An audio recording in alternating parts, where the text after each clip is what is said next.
रोहित और शोभित नाम के दो भाई रहते थे।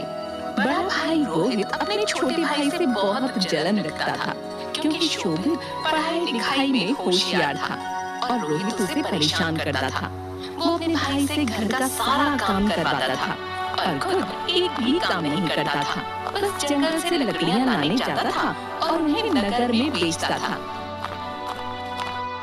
लेकिन उसका छोटा भाई बहुत दयालु था। एक दिन सुबह रोहित भैया उठो, आज जंगल नहीं जाना क्या आपको? काम के लिए देर हो रही है। उठो भैया उठो। अरे सुबह सुबह क्यों सर पे चढ़े हो? सोने दो मुझे, जाकर अपना काम कर। मैं अभी सोकर उठूंगा तब जाऊंगा, चल जाए यहाँ से। लेकिन भैया मुझे खाना बनाना है और लकड़ियां खत्म हो गई हैं। सोने भी नहीं देते। हाँ जा रहा हूँ। रोहित अंगड़ाई लेते हुए उठता है और कुल्हाड़ी उठाकर जंगल की तरफ निकलता है। भैया जल्दी आना। हाँ ठीक है ठीक है। रोहित जंगल में पहुंचकर रोज तो मैं यहीं से लकड़ियां लेकर जाता हूँ, आज थोड़ा आगे जाकर देखता हूँ। यही सोचकर वो आगे बढ़ गया और थोड़ी दूर चलने के बाद उसे एक बहुत सुंदर दिखने वाला पेड़ दिखाई दिया। अरे वाह, ये बहुत अच्छा पेड़ है। अगर मैंने इसे आज काट लिया तो 10-15 दिन के लिए आराम हो जाएगा। रोहित ने यही सोचकर जैसे ही पेड़ काटने के लिए कुल्हाड़ी उठाई, वैसे ही वो पेड़ बोला, रुको भाई रुको, मैं एक जादुई पेड़ हूँ, तुम मुझे मत काटो। अगर तुम मुझे नहीं काटोगे तो मैं अपने सोने का फल तुम्हें दे दूंगा। क्या? सोने के फल? ठीक है, तुम मुझे फल दो, मैं तुम्हें नहीं काटूंगा। जादुई पेड़ ने अपने सोने के फल रोहित को दे दिए। रोहित ने फल लिए और वहाँ से चला आया। अरे वाह, मेरी किस्मत, आज तो ऊपर वाले ने छप्पर फाड़ के दिया है। अब तो कोई काम नहीं करना पड़ेगा। बस किसी को इस जादुई पेड़ के बारे में खबर न लगे। अब इस फल को बाजार में बेच कर आता हूँ। बाजार में रोहित जौहरी की दुकान पर जाकर जौहरी से, अरे जौहरी जी, एक बहुत कीमती सामान बेचने आया हूँ, खरीदोगे क्या? तुम्हें अंदर किसने आने दिया? तुम्हारे पास कुछ है भी बेचने के लिए जो बेचोगे? रोहित फल निकालता है और जौहरी को दिखाता है। ये देखो जौहरी जी, है ना कीमती सामान? अरे ये तो सोने का फल है। हाँ अब बताओ कितना पैसा दोगे?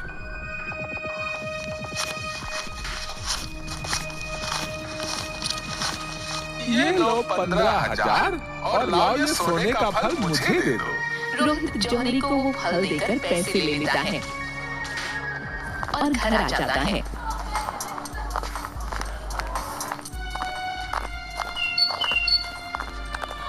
लेकिन अपने भाई को कुछ नहीं बताता।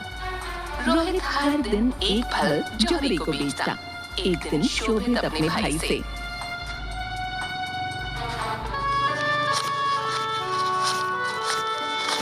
भैया मुझे कुछ पैसों की जरूरत है, स्कूल की फीस देनी है। क्या पैसों की जरूरत?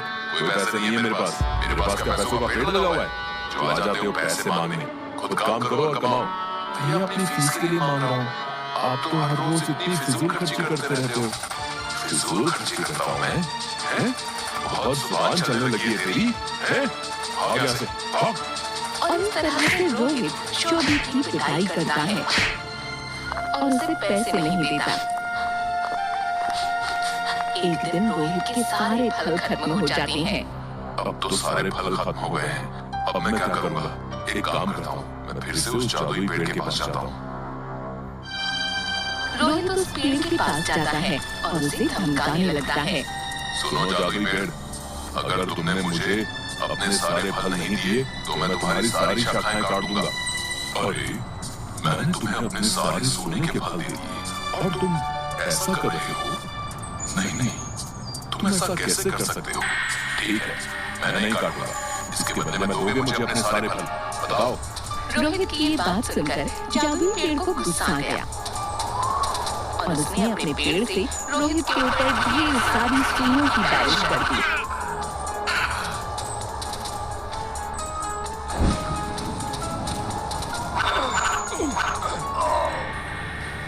जिससे वो बहुत बुरी तरह घायल हो गया। अरे ये क्या कर रहे हो? बचाओ बचाओ कोई मुझे, बहुत दर्द हो रहा है। इधर शाम होने पर शोभित को अपने भाई की चिंता होने लगी। शाम होने को है, लेकिन अभी तक भैया नहीं आए। जाके देखता हूँ कहाँ गए हैं।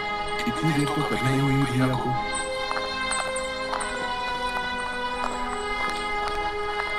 शोभित अपने भाई को ढूंढने के लिए जंगल की तरफ जाने लगता है, लेकिन उसे उसका भाई कहीं नहीं मिलता, जिसे देख वो बहुत परेशान हो जाता है और जंगल की तरफ आगे बढ़ने लगता है। बहुत दूर चलने के बाद उसे एक आवाज, कोई बचाओ मुझे, सुनाई दी। लगता है उधर कोई है। शोभित उसी तरफ जाने लगा जहाँ से उसे आवाज आती है और जाकर देखता है कि उसका भाई घायल हालत में पड़ा है। अपने भाई की ऐसी हालत देख शोभित रोने लगता है और रोते रोते कहता है, भैया आप परेशान मत हो, मैं अभी आपके शरीर से ये सारी सुइयां निकाल देता हूँ। लेकिन ये सब हुआ कैसे? तुम मुझे क्यों बचाना चाहते हो? मैंने तो तुम्हें बहुत परेशान किया है। जाओ यहाँ से। मुझे मेरी लालच की वजह से ये सजा मिली है। नहीं भैया, मैं आपको ऐसे छोड़कर नहीं जाऊंगा। आप मुझे परेशान करते हो तो क्या हुआ? आप मेरे भाई हो और मैं आपको बहुत प्यार करता हूँ। लेकिन कुछ नहीं, आप शांत रहो। शोभित अपने भाई के शरीर से सारी सुइयां निकालता है।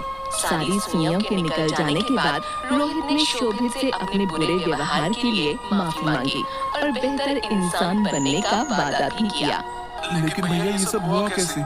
रोहित ने शोभित को सारी बात बताई। मैं लालच में आकर इस पेड़ को काटने जा रहा था, जिसकी वजह से जादुई पेड़ ने मुझे ये सजा दी। जादुई पेड़, मुझे माफ कर दो। मुझे बहुत अच्छा लगा तुम्हारे अंदर ये बदलाव देखकर। अब तुम मेरे सारे फल लो। जादुई पेड़ ने अपने सारे फल उन लोगों को दे दिए और अपनी शक्तियों से रोहित के सारे घाव भी ठीक कर दिए। दोनों बहुत खुश हुए और घर आ गए। अब रोहित अपने भाई के साथ अच्छा व्यवहार करने लगा और दोनों खुशी खुशी रहने लगे।